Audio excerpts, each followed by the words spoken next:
This question appeared in AIIMS May 2011 and it talks about following modification occurs in GS subunit which leads to watery diarrhea in cholera. And your options are ADP ribosylation, ATP ADP transfer, phosphoribosylation and dephosphorylation.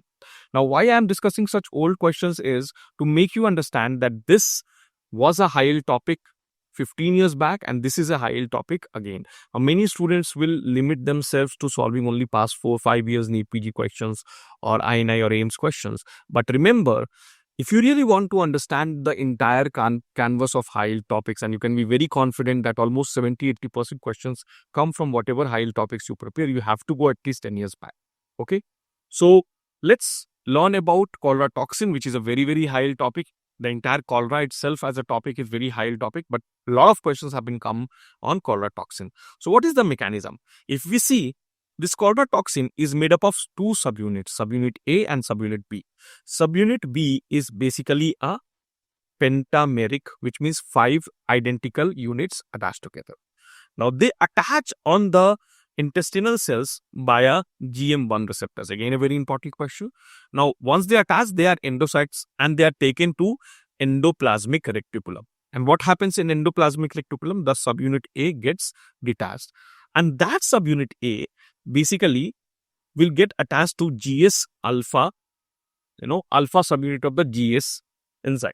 And that will activate adenyl cyclase. And that adenyl cyclase will increase the cyclic AMP levels in the cell, and that will activate protein kinase A, and that will, phosphorylate CFTR gene, and this will lead to the, expulsion of chlorine from the cells. Now, if there is a expulsion of chlorine, the sodium cannot enter into the cell, and so you have secretory isoosmotic diarrhea in basically cholera. Is it clear? Once again, I'll tell you, this cholera toxin gets attached on the cell, on the intestinal cells via GM1 receptor. That is then internalized, taken to endoplasmic reticulum, where it attaches to the GS alpha subunit of GS, which activates adenyl cyclase, which will increase the cyclic AMP level, and that will further activate protein kinase A.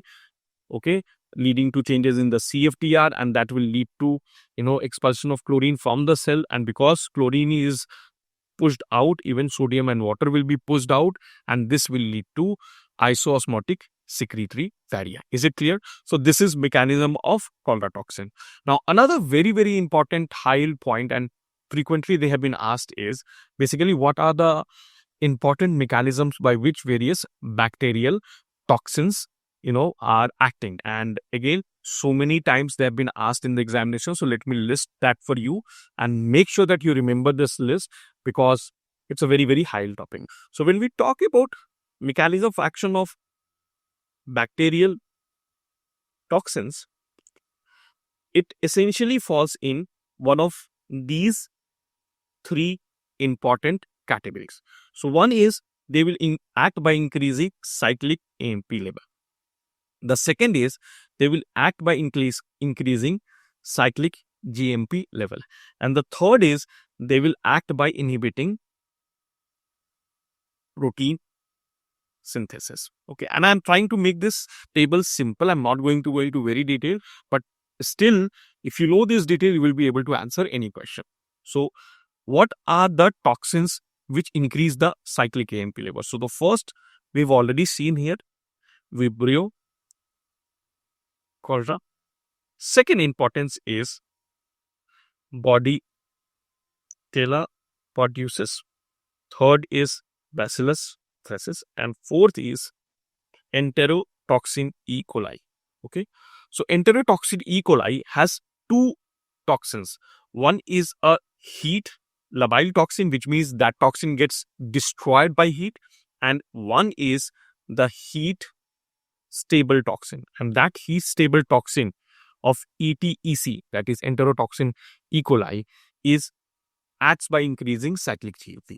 So very clear, what are the bacteria whose toxins will act by increasing cyclic AMP? It's Vibrio pylori, Botulilla, Bacillus, and ETEC. ETEC will have two heat labile and heat staple. The heat staple will act by increasing the cyclic GMP level. Now, when we talk about protein synthesis, again, there are two major mechanisms by which these inhibitors will act. The first is inhibition of elongation factor 2, okay, which will lead to premature termination of protein synthesis. And the second is by inhibition of 60S attachment. Now, when we talk about elongation factor 2, there are two important toxins, and again, you have to remember it. One is diphtheria toxin, and the second is Pseudomonas. When we talk about 60S inhibition, the most important is Shigella, okay, and the second is basically EHEC, that is enterohemorrhagic E. coli, okay. One another important bacteria which has been asked 3-4 years back, what is the mechanism of action, that is Clostridium difficile. So Clostridium difficile also acts by inhibition of protein synthesis. Now this becomes a very, very high table. This becomes a very, very important flow chart for your examinations. If you know this, it can be asked as a part of microbiology. It can be asked as a part of biochemistry. So this becomes very important. What is the brain teaser question for today? So cholera, what is the drug of choice? Now remember the treatment of choice and drug of choice. So treatment of choice I'll give you, it is ORS. So that is the first thing you give, ORS. Rehydration is the most important aspect of management of a cholera patient. Treatment of choice is what antibiotics which we use for cholera. Again, I'm going to give you a hint. We use different for adult and different antibiotic for children and pregnant women. So I want you to write both the answers in the comment. What are the antibiotics which we use for cholera in adults, and what are the antibiotics which we use as a drug of choice for pregnant and children. Now, remember, this antibiotics only shorten the duration, okay? Shorten the duration of illness, but the most important management still is ORS. So in exam, read the question properly. Is it asking management of choice?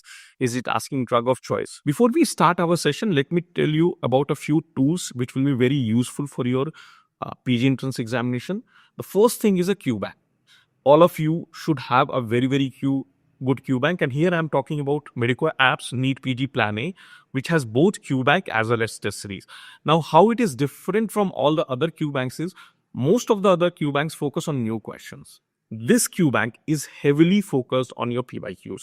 So if you see, there are around 27,000 latest pattern questions, and you can get NEET PG past 10-year questions, past 10-12 years question, I9CT full set. Even AIIMS question you can get from 2012 to 2020, FMGE, UPSC, all these PYQs are there as a part of this Q bank Plan A. Also, there is a complete test series where there is subject-wise test, there is grand test, there is mock test, and all as a part of the test series and the Plan A, you can get unlimited custom modules, which means if you want to create your own test on a particular topic, subject, unit, you can create it and give it for yourself. So be very clear. Now, having said that, the correct answer here is ADP ribosylation. We have seen that the alpha, it gets attached to the alpha subunit and leads to ADP ribosylation, which will further increase the activity of cAMP. So the correct answer here is ADP ribosylation.